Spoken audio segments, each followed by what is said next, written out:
ظلم جب بڑھتا ہے تو مٹ جاتا ہے. آپ کتنے لوگوں کو مار سکتے ہیں؟ لوگوں کی آواز کو دبانا. آج دیکھیں ان 5 دریاؤں میں سے گندم غائب ہے. آج بھیک مانگ رہے ہیں ہم. کبھی ہم قطر جاتے ہیں، سعودی عرب جاتے ہیں. کیا قرض ماننے والے ہنسنا چاہیے. جو دنیا کے ملکوں میں ہم جب اتریں گے تو وہ ہمارا احترام کریں گے، تو ہم سارے اس دن مل کے مسکرائیں گے. خواہش اور شوق رکھتے ہیں عوامی خدمت کا، تو وہ عوامی خدمت کا بہترین پلیٹ فارم سیاست ہی ہے. جہاں شریف آدمی کی شرافت اس کو مار رہی ہو، جہاں ڈکیتی ہو، جہاں چوری ہو، جہاں بے روزگاری ہو، جہاں انصاف کا قتل ہو، تو ایسے ماحول میں مسکراہٹ کہاں آئے گی؟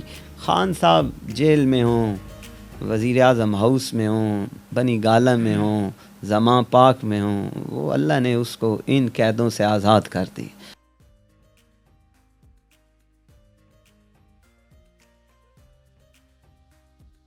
ہمارے بھیرا کی آن شان سیاسی بات ہو یا دینی بات ہو، اپنی پہچان رکھتے ہیں. میرے ساتھ ون اینڈ اونلی پیر فروغ بہاول حق صاحب موجود ہیں. ان سے بات چیت کرتے ہیں اور جان لیتے ہیں کہ سیاست میں کیسے آنا ہوا اور نون لیگ کو چھوڑ کے پی ٹی آئی کو کیوں جوائن کر لیا. السلام علیکم سر. وعلیکم السلام ورحمۃ اللہ. اچھا سر، مجھے بتائیے گا یہ کہ نون لیگ کو چھوڑ کے یہ جو آپ کے نام کے ساتھ ایک کوشچن منسوخ کر دیا گیا ہے کہ آپ نے نون لیگ کو چھوڑا اور پی ٹی آئی کو جوائن کیا، کیوں کر؟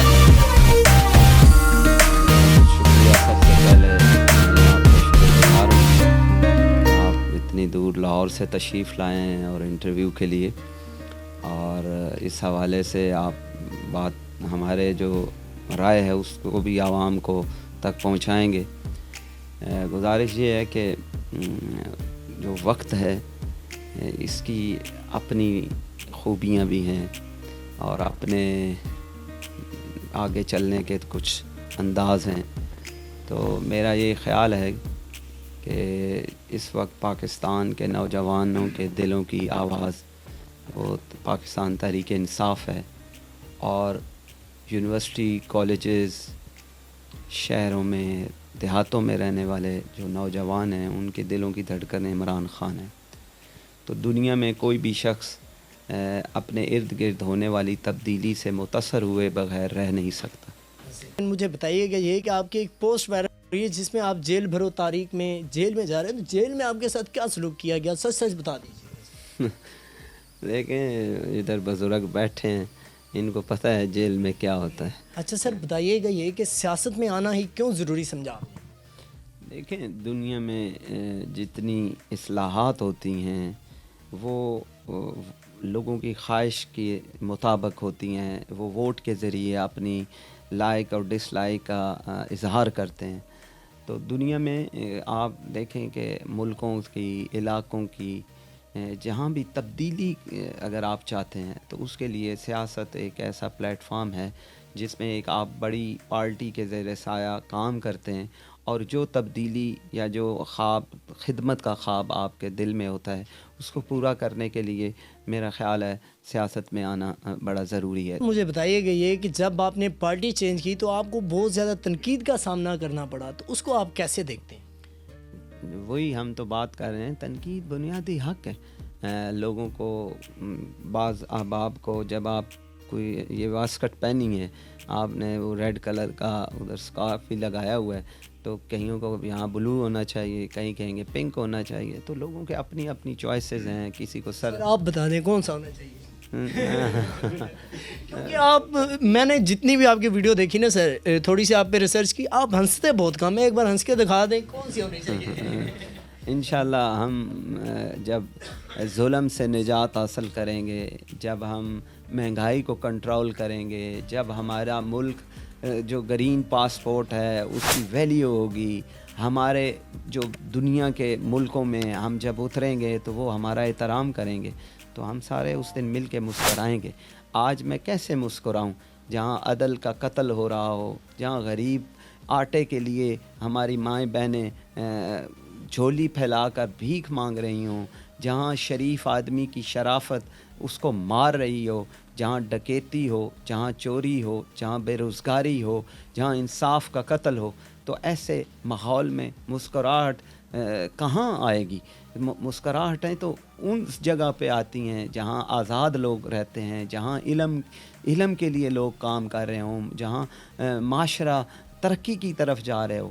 تو میں یہ سمجھتا ہوں میری مسکراہٹ نہ آنے کی وجہ موجودہ ملکی حالات ہیں، جس کی وجہ سے میں بہت فکر مند ہوں.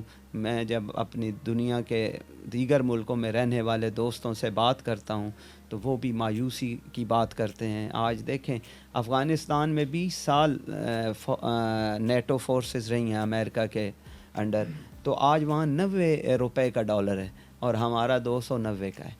ہم دیکھنے میں تو ایٹمی طاقت ہیں، لیکن ہم گندم یوکرائن اور رشیا سے مانگ رہے ہیں. شرم کی بات ہے.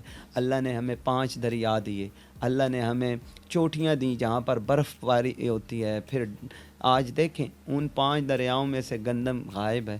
آج بھیک مانگ رہے ہیں ہم. کبھی ہم قطر جاتے ہیں، سعودی عرب جاتے ہیں. کیا قرض ماننے والے ہنسنا چاہیے. ایسی قوم کے نمائندگان کو تو، ایسے حکمرانوں کو تو احساس ختم ہو گیا. آج وقت مسکرانے کا نہیں ہے، آج ہنسنے کا نہیں ہے، آج محنت کا وقت ہے، ظلم کے خلاف کھڑے ہونے کا وقت ہے.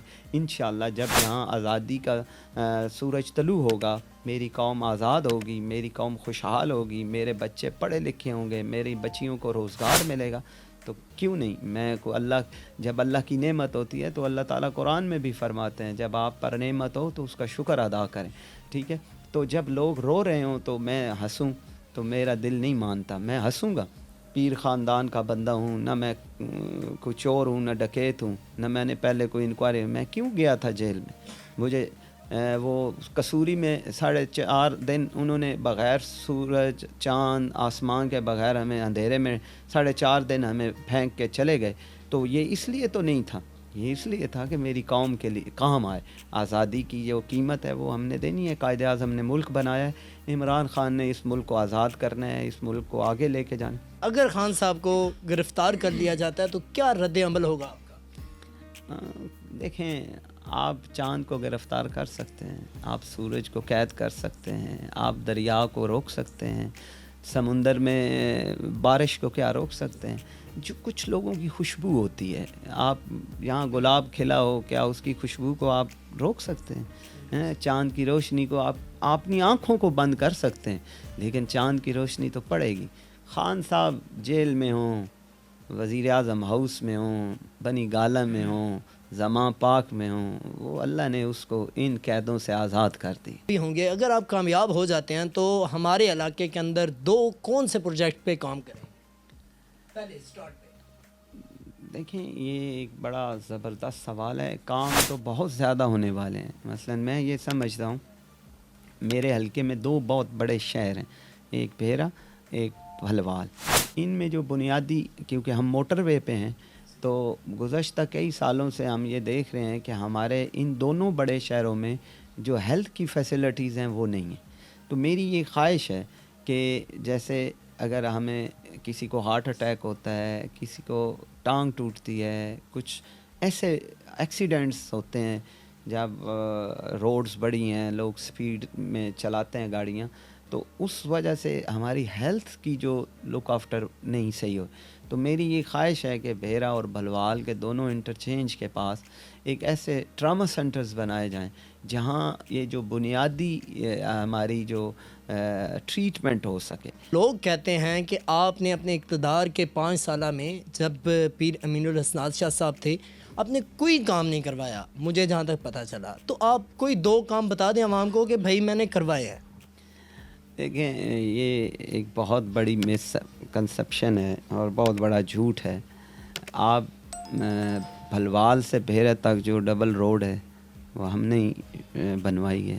ابھی یہ جو علی پور کے سامنے سے گزر کر وجیدی اور جھاوریاں تک پل ہے وہ ہم نے بنائی ہے. 2 بڑی روڈز تو بتا.